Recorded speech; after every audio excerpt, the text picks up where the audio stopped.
शिव पंचायत में गुड़, चावल, लाल फूल और लाल मिर्ची के 11 दाने पानी के कलश में तांबे के लोटे में लेकर हाथ को ऊंचा कर नेत्र, नासिका, वक्षस्थल के सम्मुख में जो सूर्य नारायण को अर्घ देता है, जल चढ़ाता है, पर जो सूर्य को अर्घ रविवार के दिन दे देता है, अगले रविवार तक पैसे की आवक आना प्रारंभ हो जाती है। जो आज तक फोन नहीं उठाता वो फोन उठाना चालू कर देता है। और एक बात और कहिए,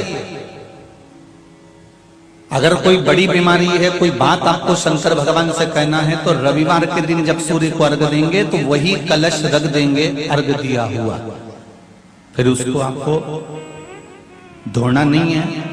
दूसरे दिन सोमवार का दिन पड़ेगा, फिर जल भर लो उसी कलश में, सूर्य नारायण को अर्घ देकर वही कलश से वापिस जल भरकर शंकर जी के मंदिर में ले जाकर जल को चढ़ाना प्रारंभ कर दीजिए। आपको स्वयं बड़ी रोग, बड़ी बीमारी में भी आराम लगना प्रारंभ हो जाएगा। आप कहो सूर्य देव को, शिव पंचायत के सूर्य देव को जब हम जल समर्पित करते हैं, तब हमारे जीवन का सारा सुख, रोग मुक्ति, और सबसे मूल यही है कि रोग ना रहे शरीर में।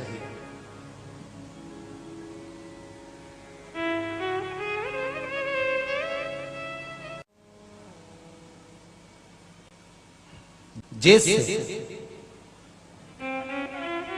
बेलपत्री की मध्य पत्ती पर, बेलपत्री की बीच की पत्ती पर लगाया हुआ चंदन और पत्ती के 3 पत्तियों का जहां पर मिलन हुआ है, उस जगह पर लगाया हुआ शहद शिव को जब चढ़ाया जाता है तो वो भाग्य की बेकार रेखा को भी बदल देता है। वो साधारण नहीं है। कई माताओं की आदत होती है, जब शंकर भगवान को बेलपत्र चढ़ाती है तो उस बेलपत्र पर ओम लिख देती है, या चंदन लगा देती है, या बीच पत्ती पर थोड़ा सा कुछ भी लगाएगी। भले चावल का दाना लगाएगी, भले वो चंदन लगाएगी, भले वो अष्टगंध लगाएगी, गुलाल लगा देगी, अबीर लगा देगी, कुछ भी लगाकर उस जगह पर लगाकर फिर भगवान को चढ़ा। वो व्यक्ति जो भगवान शंकर को बेलपत्र जब समर्पित करता है और बीच की पत्ती पर चंदन लगाकर, मध्यस्थ जोड़ पर शहद लगाकर शिव को जब समर्पित करता है, तो उसका भाग्य कितना भी विपरीत चल रहा हो, उसकी किस्मत की रेखा कितनी भी विरोधी, कितनी भी विपरीत चल रही हो, वो अपने आप से लट जाती है, अपने आप से लट जाती है।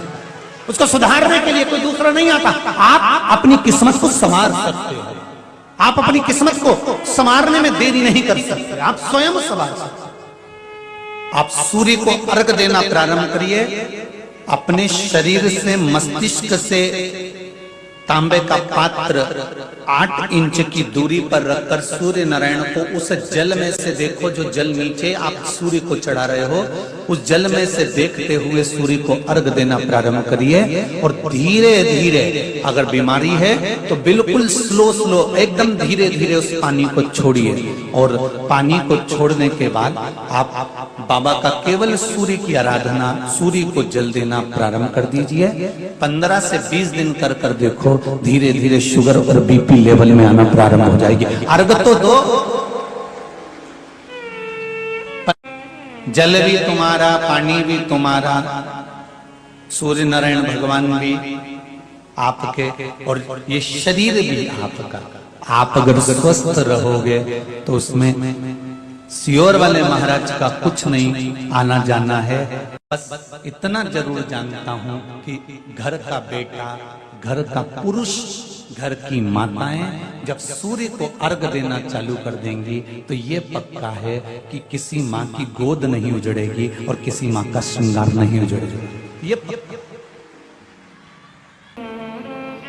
बीमारी है, तकलीफ है, बच्चा चिड़चिड़ा हो गया, माइंड काम नहीं कर रहा है, शरीर में रोग भरते चले जा रहा है, कटोरी में जल ले लो, पात्र में जल ले लो, और पंचाक्षर मंत्र नमः शिवाय, या षडाक्षर मंत्र ओम नमः शिवाय, या श्री शिवाय नमस्तुभ्यम, जितनी देर आप जप करें उतनी देर तक उस जल पर आपकी दृष्टि पड़ना चाहिए, उस जल पर आपकी दृष्टि पड़े। जितनी देर तक आप जप रहे हैं, श्री शिवाय नमस्तुभ्यम कह रहे हैं, उतनी देर तक जल पर आपकी दृष्टि पड़े और फिर वही जल भगवान शंकर को समर्पित करें और वो जल लाकर सुबह दोपहर शाम 3 बार उसका पान करें। 3 बार क्यों? त्रिलोकी का नाथ, त्रिकालदर्शी, कैलाशी, अविनाशी, त्रिपुंडधारी, त्रिबेलपत्रधारी, त्रिनेत्रधारी, त्रिशूलधारी, त्रिपुंडधारी, त्रिलोकी के नाथ के 3 दर्शन मूल हैं। प्रातः का दर्शन जो हमें हमारे जीवन की सतमार्ग बताता है, मंगल मार्ग की ओर लेकर जाता है। दोपहर का दर्शन हमारे जीवन में हमें उलझनों से बाहर निकाल देता है और शाम का दर्शन हमें चैन की नींद सोना सिखा देता है और आनंद में रहना सिखा देता है। वो त्रिपुंडधारी के 3 दर्शन।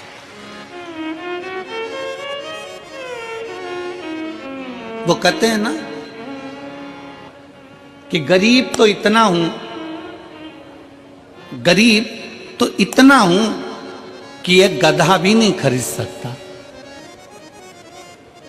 गरीब तो इतना हूं कि एक गधा भी नहीं खरीद सकता और अमीर तो इतना हूं कि रात को शंकर के भरोसे घोड़े बेच कर सोता हूं। शंकर के भरोसे घोड़े बेच कर सोता हूं।